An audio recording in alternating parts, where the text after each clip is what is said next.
ये कहानी है शमशान में रहने वाले एक ऐसे राक्षस की जो हमेशा इस ताक में रहता कि कब किसी कुंवारी कन्या का जनाजा उठे, कब उसका अंतिम संस्कार हो और कब वो उसकी अस्थियों को निकालकर फिर से उसे अपनी शक्तियों से जिंदा करके अपना दिल बहलाने वाला खिलौना बनाए। वो राक्षस नहीं, मृत्यु का उपहास था, जिसने दशकों की साधना से सीख लिया था कि कैसे कुंवारी कन्याओं की अस्थियों को कामुक कठपुतलियों में बदला जाए। हर जलती चिता उसके लिए एक नया खिलौना थी। गुजरते वक्त के साथ वो दुष्ट राक्षस और भी ताकतवर होता गया। अब उसे केवल और केवल इंतजार रहता तो बस इस बात का कि कब आसपास किसी कुंवारी कन्या की मृत्यु हो और कब वो उसे पुनर्जीवित करके अपनी कठपुतली बनाए। शमशान में जब कभी किसी कुंवारी लड़की का मुर्दा शरीर दाह संस्कार के लिए लाया जाता तो उस भक्षक की आंखें चमक उठती।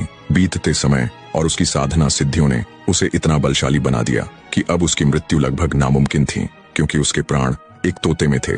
दुष्ट दानव ने उस तोते को ऐसी जगह पर रखा था जहां इंसान तो दूर कोई परिंदा भी पर नहीं मार सकता था। दरअसल वो तोता 7 समुद्रों के बीच बने एक छोटे से कोठड़े में था। उस कोठड़े तक जाने के लिए भी 7 दरवाजों को पार करना पड़ता।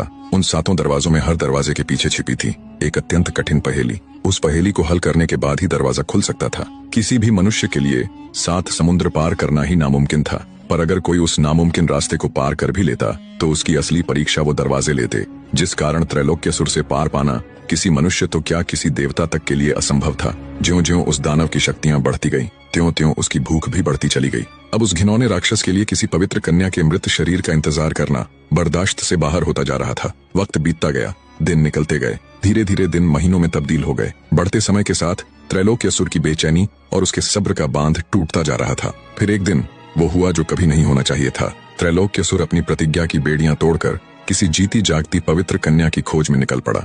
जल्दी ही उसकी ये खोज समाप्त भी हो गई जब उसे पास के ही गांव से दिन ढलने के बाद घर से निकली एक कुंवारी लड़की मिल गई जो उस भक्षक का शिकार बन गई।